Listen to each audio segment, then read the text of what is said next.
चलिए।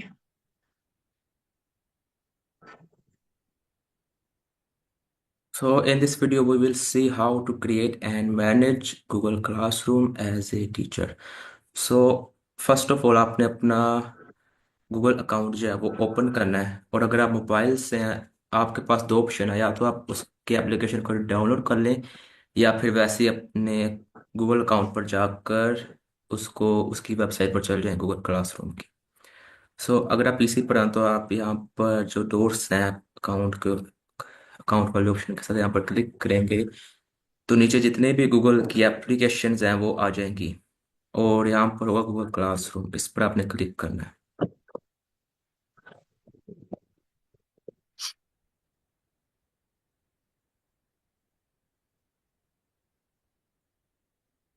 और इसके अलावा जो सेकंड ऑप्शन होता है वो इसकी वेबसाइट होती है, गूगल क्लासरूम की। यहाँ सर्च बॉक्स में आपने उस गूगल क्लासरूम लिखना है, तो वो यहाँ पर आ जाएगा। ये रहा। सो जब आप यहाँ पर आ जाएंगे, तो अब आपने फर्स्ट टाइम जो है वो गूगल क्लासरूम ओपन किया है। सो जिस तरह मुझे यहाँ पर ये सब नज़र आ रहा है कि जो उनसे मैंने क्लासेस ज्वाइन की हैं वो यहाँ पर शो हो रही हैं, और जो उनसे मैं टीच कर रहा हूँ वो यहाँ पर शो हो रही है। सो आपने यहाँ पर जो प्लस का आइकन है इस पर क्लिक करना है। और यहाँ पर दो ऑप्शन है, या तो आप क्लास को ज्वाइन कर लें या क्रिएट कर लें। सो क्रिएट क्लास पर जाएंगे। इसके अलावा अगर आप मोबाइल की एप्लीकेशन यूज़ कर रहे हैं, तो जब आप उसको ओपन करेंगे तो ये राइट लोअर साइड पर, राइट हैंड लोअर साइड पर प्लस का आइकन होगा, उस पर क्लिक करना। और वहाँ पर भी ये दो ऑप्शन आ जाएंगे, ज्वाइन क्लास और क्रिएट क्लास। सो वहाँ पर भी आपने क्रिएट क्लास पर ऑप्शन क्लिक करना है। फिर इस तरह का एक मेन्यू आ जाएगा, इसको कंटिन्यू करना है। फिर यहाँ पर क्लास का नेम देना है। फॉर एग्जाम्पल हम लिख देते हैं फिजिक्स क्लास। और यहाँ पर कुछ और डिटेल्स अगर आप देना चाहें तो दे सकते हैं, लेकिन ये रिक्वायर्ड नहीं है। देन क्रिएट पर क्लिक करना है। सो ये जो है वो क्लासरूम, गूगल क्लासरूम में हमारी जो क्लास है वो क्रिएट हो चुकी है। सो अब यहाँ पर ये सब ऑप्शन नज़र आ रहे हैं। अब मोबाइल पर अगर आप हैं तो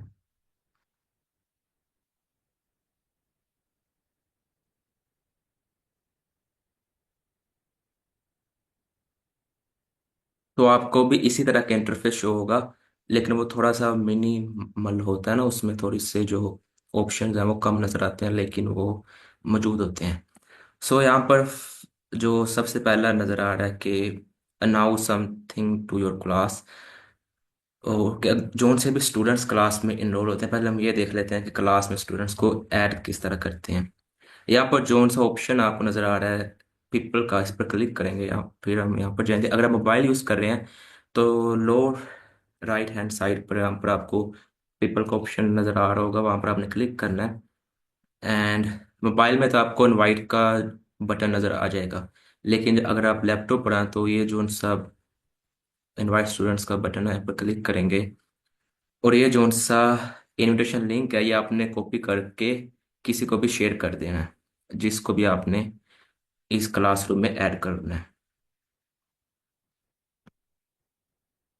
और अगर आप कोई अपने साथ किसी और टीचर को भी ऐड करना चाहते हैं तो वो भी आप सेम प्रोसीजर से ऐड कर सकते हैं। अब देन जो है, यहाँ पर आपको राइट अपर हैंड साइड पर एक सेटिंग्स का ऑप्शन नज़र आ रहा है, आपने यहाँ पर क्लिक करना है।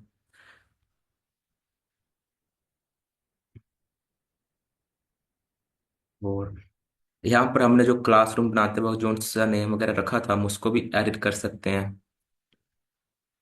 और उसके अलावा कुछ और सेटिंग्स होती हैं।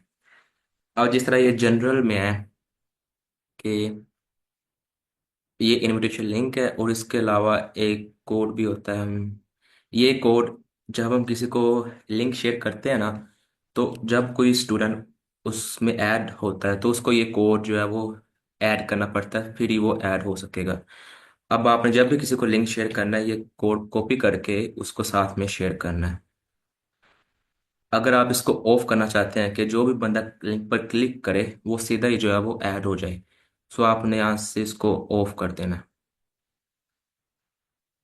इसके अलावा यहाँ पर कुछ और ऑप्शन है, जिस तरह के जो स्टूडेंट है वो सिर्फ पोस्ट कमेंट कर सकता है, या वो सिर्फ कमेंट कर सकता है उस पोस्ट पर जो टीचर ने की होती है।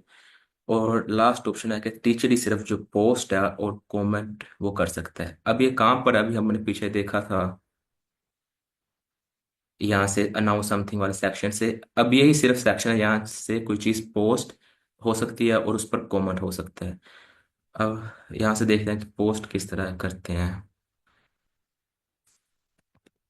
अब यहाँ से हम सिलेक्ट कर सकते हैं कि हम कौन से स्टूडेंट्स को ये मैसेज शो करना चाहते हैं।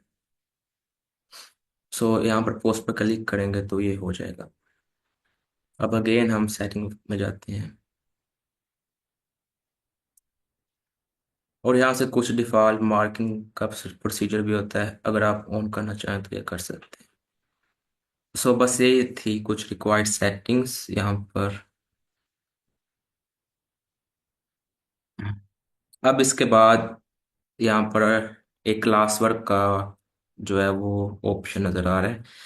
मोबाइल में भी आपको सेंटर में ये नज़र आ जाएगा लोअर साइड पर। अब यहाँ पर जब क्रिएट के बटन पर क्लिक करेंगे तो यहाँ पर 5 ऑप्शन अवेलेबल हैं। First is assignment, second is quiz assignment, मतलब कि जो क्विजेज होती हैं। थर्ड इज क्वेश्चन, मतलब कि स्टूडेंट सिर्फ आंसर ही दे सकते हैं। और मटेरियल की। और ये जो उनसे आप कह रहे थे ना कि स्टूडेंट को मटेरियल शेयर करना होता है। अब जब आप मटेरियल पर क्लिक करेंगे ना, जो भी क्लासरूम की रिकॉर्डिंग होती है या फिर कोई भी दूसरी चीज़ जिस तरह बुक्स वगैरह होती हैं, सो यहाँ पर आपने टाइटल देना है, कोई भी जो भी रिक्वायर्ड टाइटल होगा। इस पर डिस्क्रिप्शन ऑप्शनल है। अब यहाँ पर आपको नीचे कुछ ऑप्शन नज़र आ रहे हैं। यहाँ पर पहले तो अपलोड का है, अगर आप इस पर क्लिक करेंगे और यहाँ पर ब्राउज का ऑप्शन आएगा।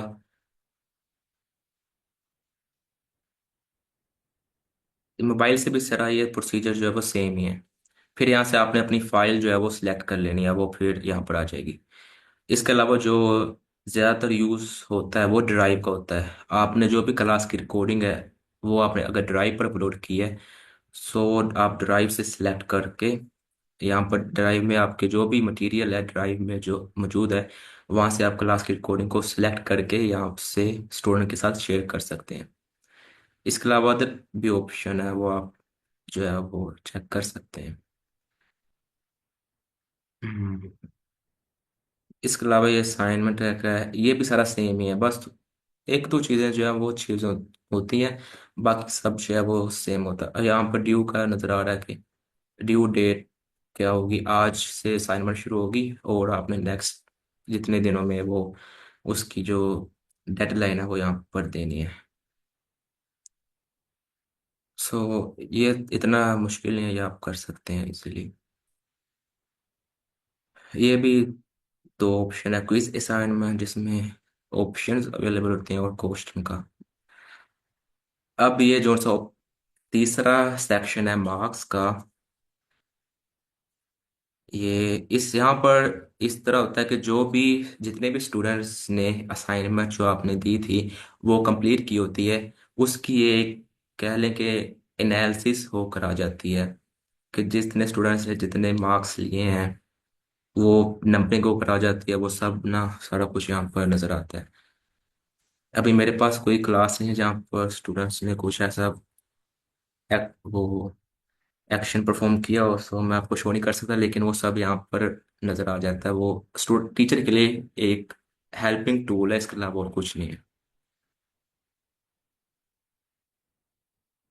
सो यही थी आज की वीडियो के गूगल क्लासरूम कैसे बनाते हैं और कैसे मैनेज करते हैं। अगर आपको कोई भी प्रॉब्लम हो तो आप ग्रुप में पूछ सकते हैं। If you have any question can you can ask now. एक कोई क्वेश्चन है तो पूछना है आप टीचर्स। और अच्छा, मुझे अब्दुल्ला ये पूछना है कि हमारे पास स्टूडेंट तो एक ही है और ये दोनों टीचर्स उनको केमिस्ट्री की टीचर अपना और फिजिक्स का अपना पढ़ा रहे हैं। तो क्या ये ज्यादा बेहतर नहीं है कि हम एक कंबाइंड क्लासरूम ही लेके चलें, ताकि उसकी ओवरऑल प्रोग्रेस हमारे सामने दोनों सब्जेक्ट्स की शो हो। इससे दोनों टीचर्स जी डिस्टर्ब तो नहीं होंगी? नहीं नहीं, डिस्टर्ब नहीं होंगी। वो बस आपको मेंशन करना होगा जो भी आपने स्टूडेंट के साथ शेयर करनी है ना, असाइनमेंट वगैरह, वो सब आपको उस लिहाज से बताना पड़ेगा कि ये केमिस्ट्री की है, ये फिजिक्स की है, इसके अलावा कोई मुश्किल नहीं। गूगल क्लासरूम के ऊपर जो भी अपलोडिंग हो रही है, साथ उसका टॉपिक नेम जा रहा है? जी जी, वो भी साथ में जा रहा होता है, वो रिक्वायर्ड होता है साथ में लिखना। तो इन दोनों का इकट्ठा एक क्लासरूम अगर हम बनाना चाहें तो आप बना दें और इनको एक्सेस दे दें। ये जो अम, फिजिक्स की क्लास का बना हुआ है, इसको जी आप फिजिक्स एंड केमिस्ट्री कर दें। और इन दोनों टीचर्स की ईमेल हम इसमें डाल देते हैं। और आप भी बल्कि देखते रहिएगा, कोई प्रॉब्लम हुई तो चलें आपसे पूछ लेंगे इंशाल्लाह, ठीक है। और स्टूडेंट की आईडी भी ले लेते हैं, ईमेल आईडी वो भी ऐड करवा देते हैं। चलें ठीक है, फिर आप मुझे शेयर करते हैं ग्रुप में ही। ये ग्रुप में ही अपना ईमेल दोनों